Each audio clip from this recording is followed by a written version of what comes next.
Persahabatan antara buaya dan manusia memang menjadi kontroversial bagi masyarakat. Hal ini karena buaya merupakan hewan buas yang sangat agresif, sehingga berbahaya jika dipelihara. Namun hal ini tidak berlaku bagi beberapa orang ini, di mana mereka dengan mudah bersentuhan langsung dengan predator air ini. Berikut stok fakta unik rangkum dalam 5 daftar persahabatan buaya dan manusia kontroversial. 1. Buaya Rizka, dari Bontang. Siapa yang tidak mengenal buaya Rizka, buaya yang terkenal jinak dari Bontang, Kalimantan Timur.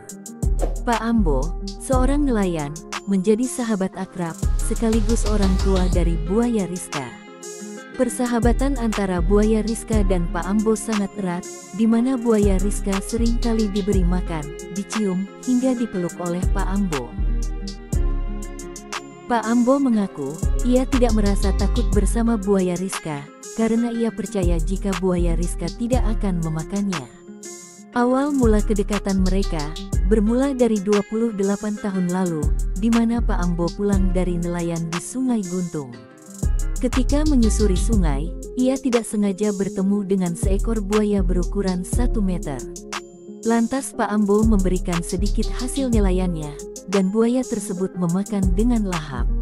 Saat Pak Ambo bergegas pulang ke rumah, buaya itu terus mengunjungi rumah Pak Ambo, dan membuat Pak Ambo terhibur. Akhirnya, Pak Ambo memberikan nama buaya itu dengan nama Rizka. Sempat diterpa tudingan kasus penerkaman warga Guntung, yang membuat buaya Rizka harus ditangkap BKSDA Kaltim. Kondisi buaya Rizka mengalami penurunan, dan membuat Pak Ambo merasa sangat prihatin. Kini buaya Rizka telah mendapat tempat yang lebih baik, di mana ia akan dipindahkan ke Kelurahan Tanjut Laut Pantai Indah. Hal ini diinisiatif oleh Gubernur Bontang, Akmal Malik dan Ketua BKSDA Ari Wibawanto, untuk membuat wisata buaya Rizka di Kelurahan Tanjut Laut Indah.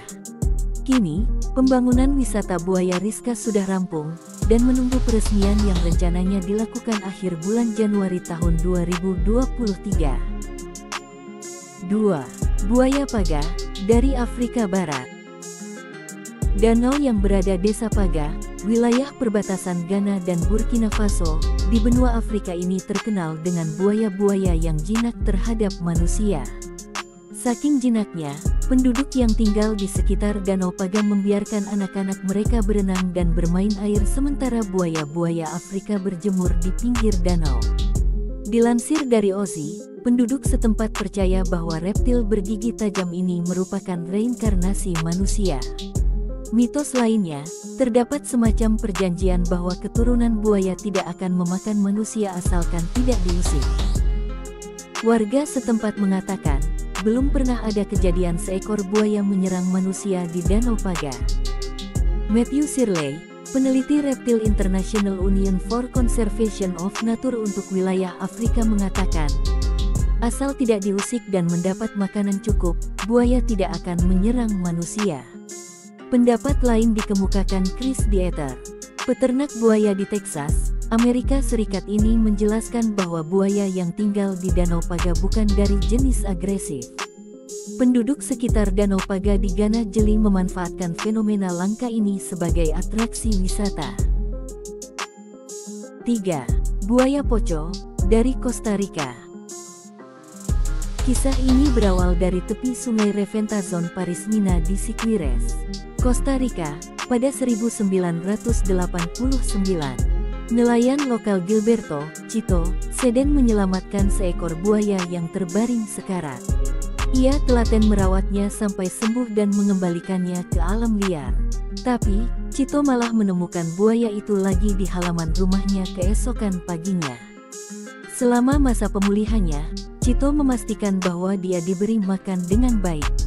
Chito bahkan memberinya ciuman, mengobrol, dan tidur dengan teman barunya itu. Hewan predator itu kemudian dinamai Poco. Khawatir bahwa pihak berwenang setempat akan mengambil Poco, Chito menyembunyikannya di kolam rahasia di dalam hutan terdekat. Tetapi akhirnya ketahuan saat seseorang melihat Chito berenang bersama buaya dan melaporkannya. Beruntung Kementerian Lingkungan Hidup dan Telekomunikasi Kosta Rika membiarkan duo ini hidup bersama selama mereka bisa memantau Poco. Sayangnya, Poco meninggal pada tanggal 12 Oktober tahun 2011 karena sebab alami. Dia diperkirakan berusia sekitar 60 tahun dengan panjang sekitar 5 meter. Pemakaman dengan gaya manusia diadakan di mana Cito bernyanyi untuknya sambil memegang tangannya. Menjelang peringatan 10 tahun kematiannya, Cito saat ini sedang melatih seekor buaya baru bernama Poco 2 yang sering dia temui di sungai yang sama di dekat rumahnya. 4. Buaya Caiman, dari Jepang.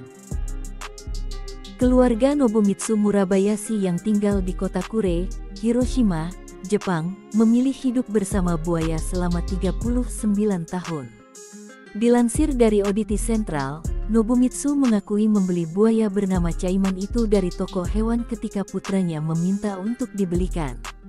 Tak pikir panjang, ia membeli buaya itu tanpa tahu bahwa mereka akan hidup bersama untuk waktu lama.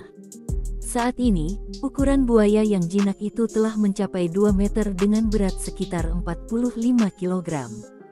Di rumah, Caiman menghabiskan sebagian besar waktunya dengan bebas berkeliaran di dalam rumah dan bersantai di bak mandinya. Buaya itu juga suka berjalan-jalan dengan sang pemilik, terutama jika melibatkan sesi renang singkat di air mancur. Nobumitsu mengaku ia mendapatkan izin dari pihak berwenang untuk membawa Caiman ke tempat umum dan menandatangani dokumen yang membuatnya bertanggung jawab jika terjadi masalah. Ketika ditanya apakah Caiman pernah melukai manusia, Nobumitsu mengatakan Caiman pernah menggigit putranya ketika ia masih kecil. Caiman juga membantu Nobumitsu dalam urusan finansial. Nobumitsu yang sehari-hari bekerja sebagai makelar itu terbantu dengan Caiman yang menjadi selebriti lokal kota Kure. 5. Buaya Tong, dari Thailand. Seorang pria berusia lebih dari setengah abad dari Pitsanulok, Thailand tinggal satu atap dengan seekor buaya. Pria itu bernama Kanatip-Natip. Dia mendapatkan buaya tersebut 20 tahun lalu dari sebuah peternakan buaya di Nakhon Sawan. Pria pecinta reptil ini tidak cuma membeli satu tapi 2 buaya untuk dijadikan binatang peliharaan anak-anaknya. Dikutip dari Auditi Sentral, 2 buaya tersebut diberi nama Tong dan Ngen. Keduanya tinggal di dalam rumah, namun seiring berjalannya waktu, Ngen tidak betah, sehingga Natip membuatkan sebuah kolam kecil di halaman sebagai rumah barunya. Sementara Tong merasa jauh lebih nyaman berada di dalam rumah, sehingga dia telah tinggal di sana selama 2 dekade terakhir. Dia mengatakan bahwa Tong adalah buaya yang jinak dan tidak pernah menyakiti siapapun. Dia sering menghabiskan sebagian besar waktunya di bawah meja kayu kecil di atas lantai rumah dengan makanan dan air. Natip mengakui bahwa buaya bukan bintang peliharaan yang suka dibelai, sehingga dia menahan dirinya untuk menyentuhnya.